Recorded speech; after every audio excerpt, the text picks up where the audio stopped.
Olá, eu sou o professor Augusto Francener e essa é uma aula do sexto ano de Filosofia. Nessa aula, iremos tratar sobre os principais filósofos da natureza, também chamados de pré-socráticos. Para introduzir o tema, devemos lembrar o que nós vimos na aula passada. Os filósofos da natureza, esses dois nomes querem dizer duas coisas, que é uma questão temporal e uma questão da sua visão de mundo. Filósofos da natureza, porque eles eram filósofos da physis, ou seja, physis quer dizer físico, tá? No grego. Eles entendiam que a origem do ser e do mundo se encontravam nos elementos da natureza. Cada um deles pensava em algum elemento ou alguns elementos, ou nenhum elemento, mas que vinha da natureza. Ou então chamado também de filósofos pré-socráticos. Aqui está mais ligado ao tempo, a questão da história da filosofia. Eles são chamados assim porque eles vêm antes de Sócrates. Pré vem de antes. Que pré é do latim, né? Antes de Sócrates. Sócrates, que é um dos grandes filósofos que nós temos, que nós vamos estudar mais à frente. Vejam bem, Sócrates é um filósofo do século V a.C. E os pré-socráticos, eles são do século 7 e 5 a.C. Então eles vêm antes. Aqui nós temos a localização desses principais filósofos.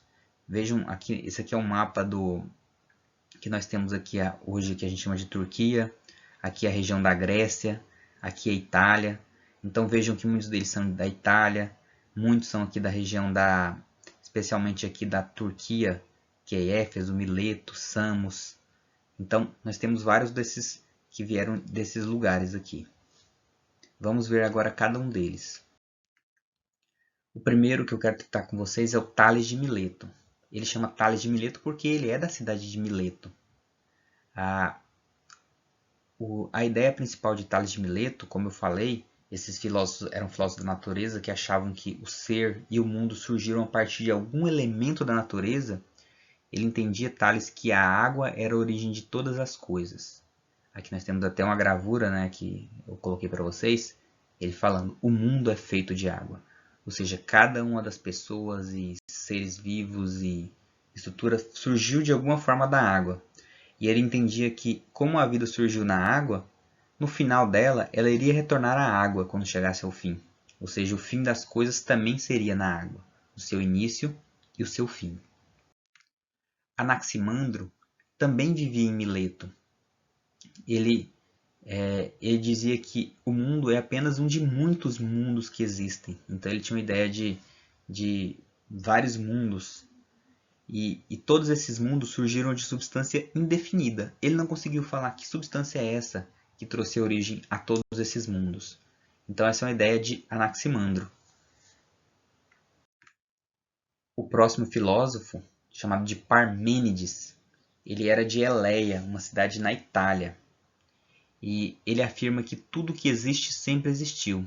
Ou seja, ele defendia a ideia da eternidade da matéria. Ou seja, tudo que existe hoje, tudo que existe sempre existiu. Não teve um início, não teve um princípio. Por quê? Porque nada pode surgir do nada. Ele dizia isso, que nada pode surgir do nada. Então não tem como a matéria surgir de nada. Então a única explicação é alguma entidade, né, um Deus criou a matéria do nada, ou então ela sempre existiu. Então essa é a ideia de Parmênides. Veja bem, essa ideia de Parmênides aqui, nada pode surgir do nada, da matéria sempre existiu, é uma ideia muito seguida por muitos cientistas hoje, ateus, que não creem em Deus. Então eles entendem que a matéria sempre existiu, ela só foi transformada. Por causa que, exatamente isso aqui, ó, porque nada pode surgir do nada. Como que alguma coisa vai surgir do nada? Então elas ou Deus criou, ou deuses criaram, ou ela sempre existiu. Heráclito, de Éfeso. Éfeso é uma cidade famosa, tem até na Bíblia, né, a carta de Paulo aos Efésios. Efésios é as pessoas que moram em Éfeso, que é uma cidade hoje na atual Turquia. No caso, na época, chamava de Ásia aquela região. Nada a ver com a Ásia que a gente tem hoje, tá? Mas chamava de Ásia, Ásia Menor. Heráclito ele dizia uma coisa que fala o seguinte: tudo está em movimento, e nada é para sempre, tudo flui. Então ele tinha uma ideia que as coisas fluem, elas nunca são iguais. E ele, para provar essa ideia, ele falava bem assim: nunca somos os mesmos, sempre estamos em mudança. Assim como um rio nunca é o mesmo, pois as águas do rio passam. Então ele dizia o seguinte: ele dizia que não se entra no mesmo rio duas vezes. Então se você vai num rio tomar banho, e aí num dia e no outro você volta naquele rio, já não é o mesmo rio, é outro rio, porque as águas passaram. E você também já é diferente. Então ele dizia isso, que tudo está em movimento, as coisas estão em movimento. Então essa era a principal ideia de Heráclito.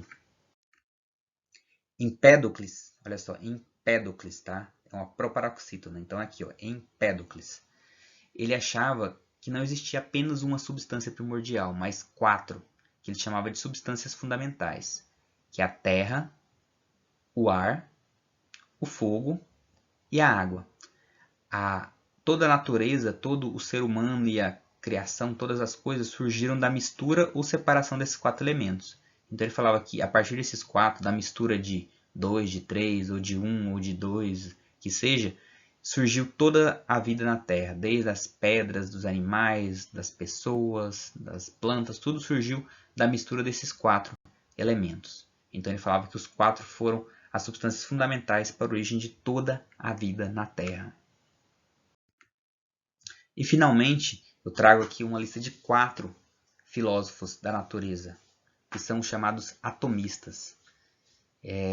O nome deles são Leucipo, Demócrito, Anaxágoras e Empédocles. O Empédocles a gente acabou de falar. Então, eu vou falar mais dos dois primeiros, que é o Leucipo e o Demócrito. Eles são muito importantes. E assim, todos eles, né, eles são chamados de atomistas porque eles entendiam que a natureza era composta de inúmeros pedacinhos que não podem ser vistos e que eles podiam ser divididos ainda mais. Então você dividia esses pedacinhos ao máximo que você conseguiria chegar, só que aí chegaria um momento que você não conseguiria dividir mais. E aí isso eles chamavam de átomo, porque átomo, a palavra átomo, por isso o nome atomistas, porque eles têm essa ideia de átomo. A é de não, tomo é de dividir, então é não divisível. Então veja esse desenho aqui, é como se fosse assim, uma pessoa pegasse uma pedra, aí racha ela no meio, aí vai rachando, vai dividindo, dividindo até que no final ele entende, a pedrinha menorzinha aqui que eu não consigo mais dividir é o átomo, porque ele é não divisível. Essa ideia, inclusive, de Leucipo, Demócrito, de Anaxágoras e Empédocles, é a ideia básica da química. Na química, vocês vão estudar mais para frente, vocês vão ver que a unidade básica da química é o átomo. Então você tem os átomos, né? O átomo de carbono, de nitrogênio, de oxigênio. Então esse nome surge desses homens aqui. Então, pessoal, esses aqui são os filósofos da natureza, os principais. Existem mais filósofos, mas eu quis trazer para você essa lista dos principais. Espero que vocês tenham gostado dessa aula e espero vocês na próxima aula.